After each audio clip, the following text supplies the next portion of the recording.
Hello everyone.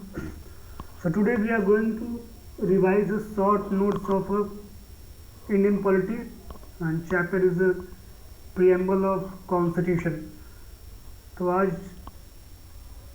हम लोग discuss करेंगे प्रॉपर तरीके से शॉर्ट नोट्स है of Indian polity which is a preamble of constitution.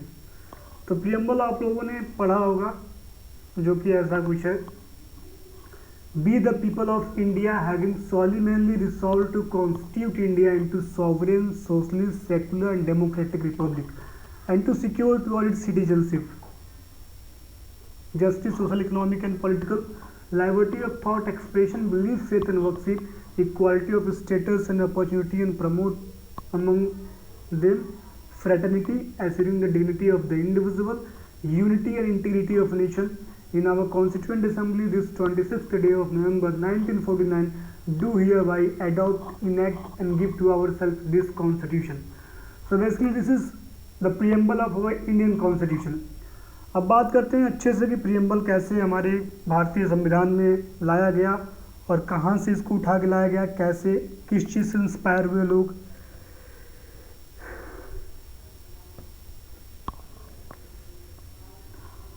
तो basically it is inspired from the American Constitution, was the first to begin with the preamble.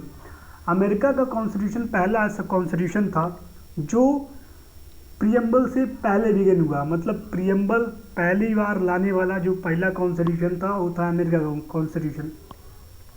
बात करते हैं इंडिया के बारे में। Preamble to the Indian constitution is based on the objective resolution drafted and moved by Pandit Nehru and adopted by constituent assembly. तो जो preamble Indian constitution का था बेसिकली वो ऑब्जेक्टिव रिजोल्यूशन के बाद लाया गया पंडित नेहरू के द्वारा कॉन्स्टिट्यूएंट असेंबली में। और preamble reflects minds of the constitution maker. तो basically preambles reflect the what is inside the minds of a constitution maker.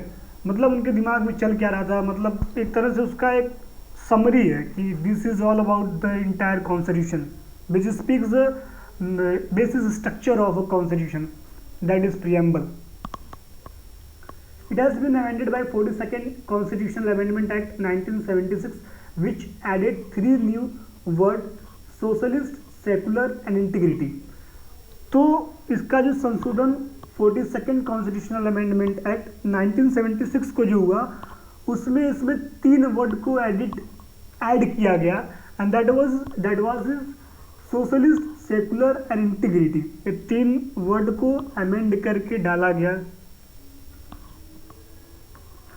अब की वर्ड्स इन द प्रियम्बल, जैसा कि अभी हम लोग प्रियम्बल पढ़े sovereign, socialist, secular, democratic, Republic, तो अब समझेंगे कि सॉवरेन मतलब क्या होता है, सोशलिस्ट मतलब क्या होता है। Basically will know the proper meaning of keywords which is given in the preamble. So first of all let us discuss about the sovereign. What is meaning of sovereign? Sovereign implies that the India is not a dependency nor a dominion of any other nation, but an independent state free to conduct its own affair. Sovereign मतलब जो India है अब ना ही किसी दूसरे देश के ऊपर डिपेंड है, ना ही किसी दूसरे देश का डोमिनियन है। Now India is an independent state, मतलब अब एकदम पूरी तरह से पूर्ण तरीके से आज़ाद है और अपना खुद का डिसीजन लेने के लिए तो बिल्कुल आज़ाद है, चाहे वो इंटरनल मैटर हो या एक्सटर्नल मैटर हो। मतलब आंतरिक और बाहरी दोनों तरह के मैटरों पर अपना खुद का डिसीजन ले सके। मतलब किसी के दबाव में अब डिसीजन नहीं लेगा Bharat. Bharat is basically what? Sovereign now. अब क्या हो गया? सॉवरेन। अब it means that he is free to take its over decision by himself only. अपने से अपना डिसीजन लेने का अधिकार, मतलब किसी पे भी डिपेंड नहीं है। सेकेंड वन इज सोशलिस्ट, समाजवादी। Congress party itself adopted a resolution to establish socialistic pattern of a society it's about decision. तो socialist pattern of the society को अडॉप्ट किया गया कांग्रेस पार्टी के द्वारा। Indian brand of socialism is a democratic socialism and not a communist socialism. तो जो भारत का सोशलिज्म है basically it is a democratic socialism, ठीक है, ये डेमोक्रेटिक सोशलिज्म है, ना कि communistic socialism. Democratic socialism fold mixed faith in a mixed economy where both public and private sector coexist side by side. तो जो डेमोक्रेटिक सोशलिज्म है basically it is a mixed of both mixed economy और private sector. मतलब democratic socialism में यहाँ पे mixed economy चलेगा। Mixed economy में क्या होता है कि पब्लिक सेक्टर भी रहेंगे और प्राइवेट सेक्टर भी रहेंगे। इट मीन्स दैट कि गवर्नमेंट के भी अपने सेक्टर होंगे और प्राइवेट के भी अपने खुद का सेक्टर होगा साइड बाय साइड, ना कि बस एक का। ठीक है। Indian socialism is blend of Marxism and Gandhism leaning heavenly towards Gandhian socialism. तो बेसिकली जो भारत का सोशलिज्म है ये थोड़ा सा मार्क्सिज्म की तरफ बैंड है और थोड़ा सा गांधीज्म की तरफ, लेकिन ज़्यादातर जो इसके पार्ट हैं ये बेसिकली गांधीज्म सोशलिज्म की तरफ ही झुके हुए हैं। Now discuss about secular. Secular work it is added by 42nd constitutional amendment act of 1976। Positive concept of secularism और religion in our country have the same status and support of the state. सीधी सी बात है, secular मतलब धर्मनिरपेक्ष, यानी कि हमारे देश में जितने भी धर्म हैं सबको एक तरह का दर्जा, सबको एक तरह का सपोर्ट, सबको एक तरह का स्टेटस स्टेट के द्वारा यानी कि देश के द्वारा दिया जाएगा, ना कि किसी को ज़्यादा ना कि किसी को कम, सबको एक बराबर। That is meaning of secularism and basically it is given by 42nd constitutional amendment act of 1976। अब बात करते हैं डेमोक्रेटिक के बारे में। Democratic popular sovereignty that is possession of a supreme power by the people. It's called into activity by the intelligence and the character of ordinary men and women. तो democratic का मतलब होता है bye the people for the people. ठीक है, मतलब कि जो भी सुप्रीम पावर जो है वो पब्लिक के पास होगा, ना किसी गवर्नमेंट या किसी अदर बॉडी के पास। Public peoples are supreme power over here because they are going to vote for their leader and the leader is going to run the entire country. So basically the supreme power contain inside the local people of India, मतलब उनके voting power का। Direct democracy the people exercise the supreme power directly as in the case in Switzerland for device of democracy namely referendum initiative recall and plebiscite. तो यहाँ पे जो democracy है basically direct democracy है। Direct हम लोग चुनते हैं अपने राजा को या पीएम को, जैसा कि स्विट्जरलैंड में है इन 3 तरीकों से। पहला रेफरेंडम, इनिशिएटिव और रिकॉल और प्लेबिसाइट। इन सभी तरीकों से हम यूज करते हैं। तो रेफरेंडम क्या होता है? Is a procedure whereby propose legislature Election is the referred to electorate for settlement by direct vote. Initiative method by means of which people can propose a bill to legislature. Initiative क्या होता है? पहल होता है जिससे किसी भी तरह का बिल पास करने के लिए, कानून पास करने के लिए हम लोग करते हैं।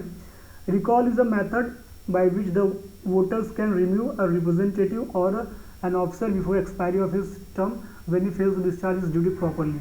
तो रिकॉल का मतलब क्या होगा कि ये मेथड है जहाँ पे हम लोग किसी भी ऑफिसर को अगर वो सही से ड्यूटी नहीं कर रहा है तो उसको हटा सकते हैं।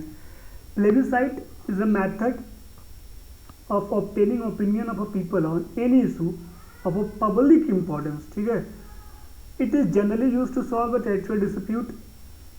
तो प्लेबिसाइट क्या होता है? किसी भी opinion of people on any issue, यहाँ पे पीपल से ओपिनियन लिया जाता है किसी पब्लिक इंपॉर्टेंस मैटर पे, जैसे कि टेरिटोरियल डिस्प्यूट हुआ, ताकि इनको सॉल्व किया जा सके। आम नागरिक से भी सलाह मशवरा लिया जाता है।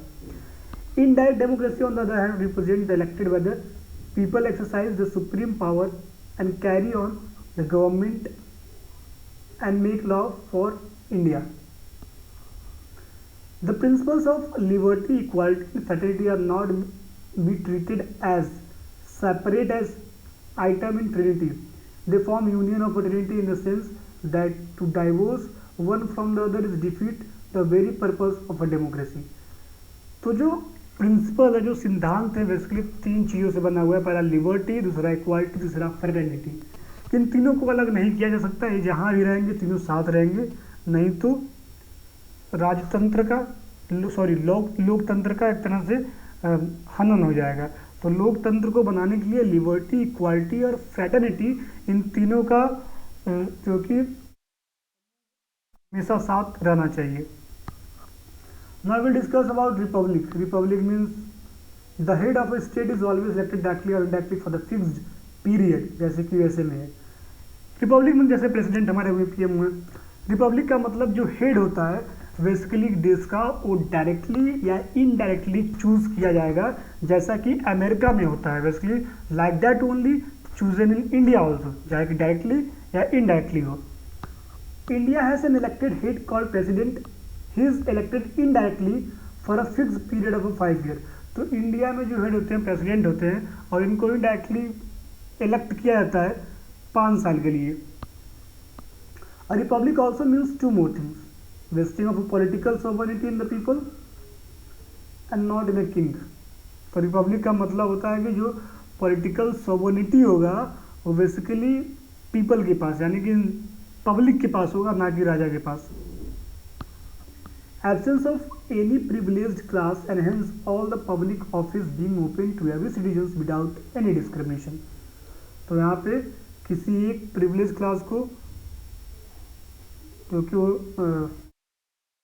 सब कुछ नहीं मिलेगा, यानी कि पूरी हर एक सिटीजन्स को एक तरह का राइट मिलेगा, किसी के साथ कोई डिस्क्रिमिनेशन नहीं होगा। Now we discuss about justice. The ideal of a justice। Justice कितने बेसिस पे? सोशल, इकोनॉमिक एंड पॉलिटिकल, इन तीनों बेसिस पे जस्टिस प्रॉपर मिलेगा। ठीक है, has been taken from Russian revolution. और इन तीनों को लिया गया था कहाँ से? रसिया, रूस की क्रांति 1917 से। अब बात करते हैं liberty. Liberty has been no absence of restraint, मतलब किसी भी बाधा का ना होना। Free to move, free to do whatever you wish to do, no one is going to stop you for any one anythings. ठीक है, absence of restraint मतलब किसी तरह का रोक टोक नहीं है, आप आज़ाद हैं हर चीज़ से।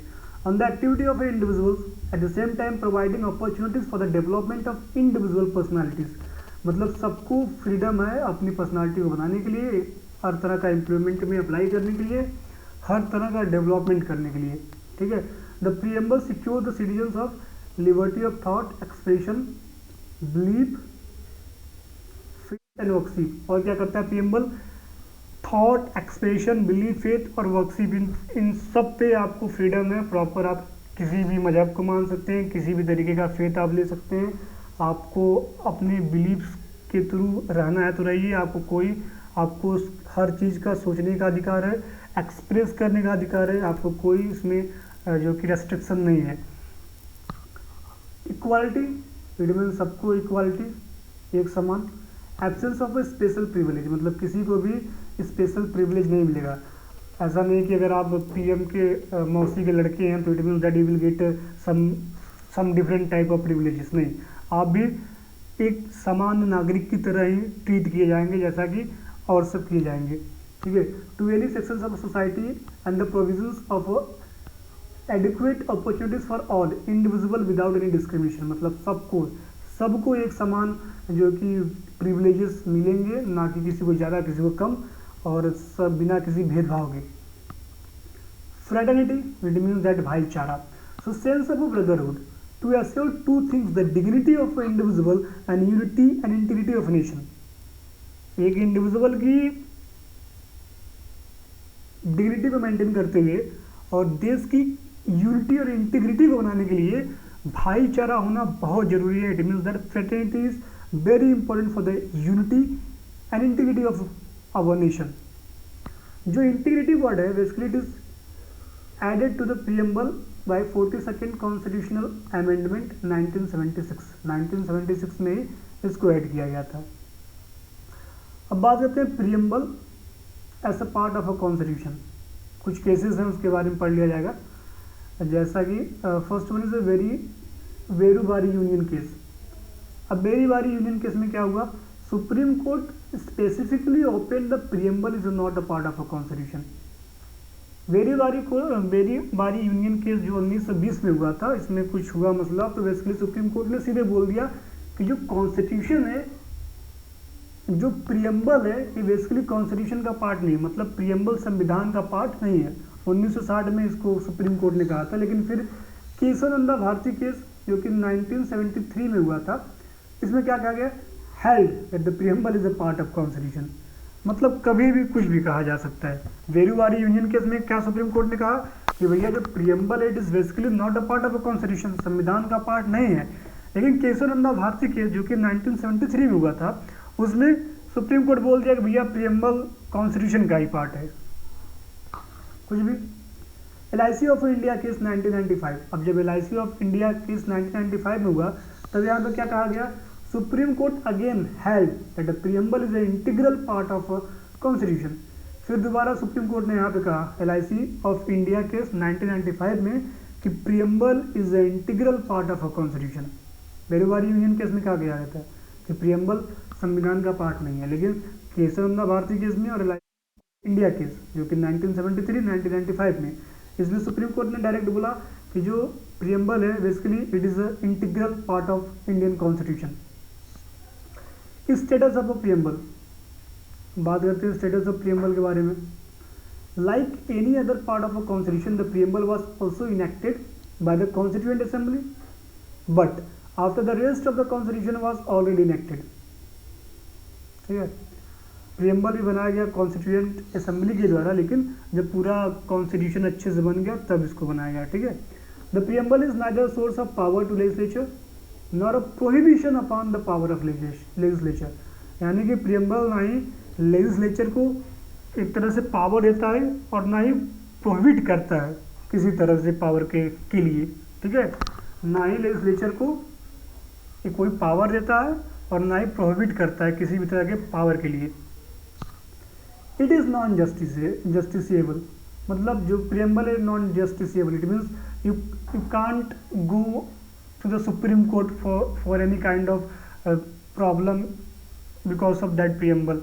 आप किसी भी तरह से अपील नहीं कर सकते सुप्रीम कोर्ट में जाकर, because it is unjusticiable, it is not, its provisions are not enforceable in the court, मतलब कोर्ट में इसका कोई भी इन्फोर्सेबल नहीं होगा।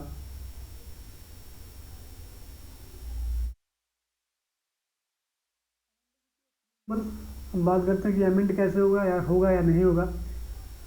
प्रियम्बल कैन बी अमेंडेड, इसको अमेंड किया जा सकता है, संशोधित किया जा सकता है, subject to the condition no amendment is done to the basis features, the fundamental features of constitution on the content the preamble can not be altered by the amendment act of article 368। तो देखो amend किया जा सकता है, लेकिन बिना इसके basis feature को छुए हुए, मतलब जो फंडामेंटल जो बेसिस फीचर्स ऑफ प्रियम्बल है, बिना इसको छुए छाए इसको अमेंड किया जा सकता है 368 आर्टिकल से, लेकिन बिना इसके बेसिस स्ट्रक्चर को छुए। लेकिन बेसिस स्ट्रक्चर कभी भी कुछ भी बन जाता है, so you indirectly you can't amend preamble. Preamble has been amended only once so far in 1976। तो 1976 में पहली बार प्रियम्बल को अमेंड किया गया था by 42nd constitutional amendment act which has added the 3 word socialist, secular and integrity to the preamble। तो एक ही बार आज तक प्रियम्बल को संशोधित किया गया था, जो कि 1976 में 42nd कॉन्स्टिट्यूशनल अमेंडमेंट एक्ट के द्वारा, और यहाँ पे अमेंड करने के बाद इसमें 3 वर्ड जोड़े गए थे, पहला सोशलिस्ट, दूसरा सेकुलर एंड तीसरा integrity. Basically these 3 words are added in our preamble by the amendment of 42nd constitutional amendment act 1976। So this is all about the revision of the chapter a preamble of Laxmikant, और लगभग हमने जहाँ तक समझ में अच्छे से बताया, और it is just a revision by a short notes। Thank you।